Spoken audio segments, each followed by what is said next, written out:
បាទសួស្តីបងប្អូនទាំងអស់គ្នាបាទវីដេអូនេះខ្ញុំចង់មកបង្ហាញបងប្អូនអំពីរបៀបក្នុងការពិនិត្យមើលមេបាពូជញីរបស់យើងពេលដែលយើងធ្វើការ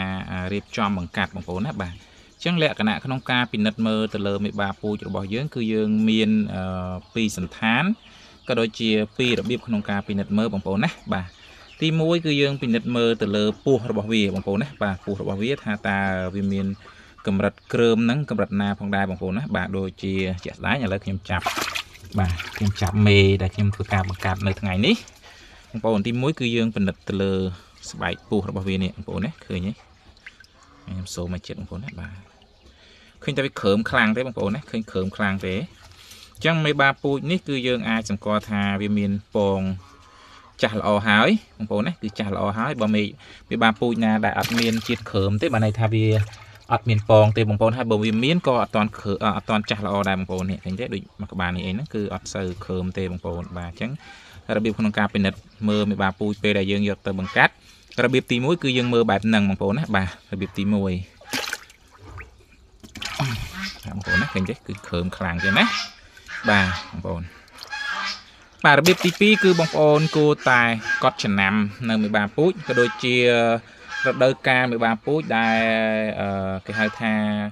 កពងឬក៏រដូវបង្កាត់បងប្អូនណាបាទរដូវបង្កាត់គឺចន្លោះខែដើមខែ3រហូតដល់ខែ8ខែ9ហ្នឹងគឺជារដូវក្នុងការយើងធ្វើការបង្កាត់កង្កែបបងប្អូនណាអញ្ចឹងអ្វីដែលបងប្អូនអាចសង្កេតមើលទី1គឺវិធីសាស្ត្រក្នុងការសង្កេតមើលទៅលើស្បែកពោះរបស់វាហើយនឹង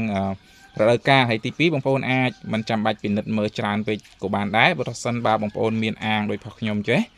បាទមានអាងដូចផុសខ្ញុំចេះឲ្យតែដល់នៅរដូវកាលបង្កាត់បងប្អូនអាចធ្វើការបង្កាត់បានហើយពិនិត្យមើល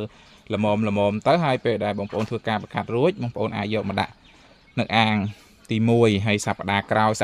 បងប្អូនបង្កាត់ហើយបងប្អូន10គូ20គូ5គូទៅតាមចំណង់ចំណូលចិត្តរបស់បងប្អូនទៅពេលដែលបងប្អូនបង្កាត់ហើយបងប្អូនរៀបចំដាក់ទៅតាមនឹងរហូតចឹងទៅណាបងប្អូនណាបាទធ្វើយ៉ាងម៉េចឲ្យអាយុកាលនៃការបង្កាត់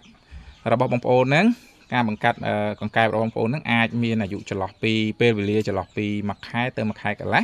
ចាំបងប្អូនមកចាប់នៅអាងហ្នឹងយកទៅបង្កាត់វគ្គទៀតបងប្អូនណា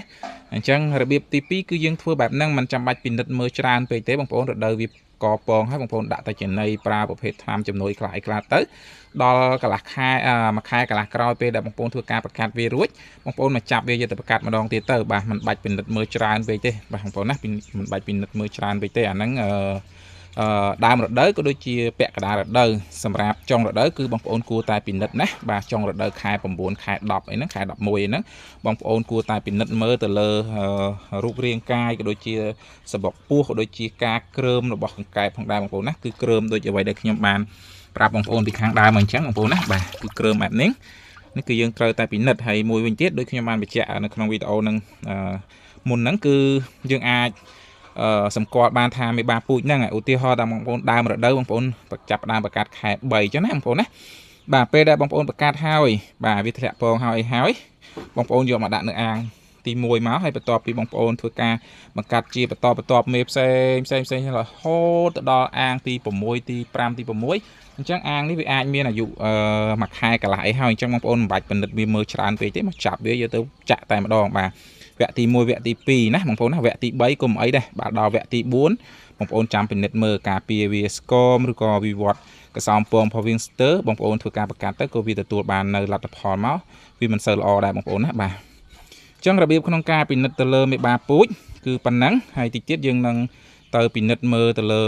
មេបាពូជឈ្មោលវិញម្ដងហើយលក្ខណៈក្នុងការយកមេបាពូជញីក៏ដូចជាមេបាពូជឈ្មោលទៅបង្កាត់ហ្នឹងលក្ខណៈដែលយើងគួរមើលហ្នឹងគឺកុំរំលងបងប្អូនណាគឺយើងមើលទៅលើសុខភាពរបស់វាបើមានសុខភាពល្អកម្លាំងមាំទាំពេលដែលយើងធ្វើការចាប់ទៅវាមានការរើបំរាស់ខ្លាំងសបកពោះវាធំហើយរូបរាងដៃជើងវាហ្នឹងมันមានស្លាកស្នាមតបៅអីទេគឺបងប្អូនចាំយកទៅបង្កាត់បងប្អូនណាបើសិនជាមានបញ្ហារលេះរលួយដៃជើងតបៅអីហ្នឹងបងប្អូនមិនបាច់យកវាទៅបង្កាត់ទេទី1គឺវាអាចមានផលប៉ះពាល់ទៅដល់មេបាពូជយើងផងដែរទី2វាអាចនឹងមិនតម្លាក់ពងផងដែរដោយសារតែវាមានបញ្ហាសុខភាពផងដែរបងប្អូនណាបាទ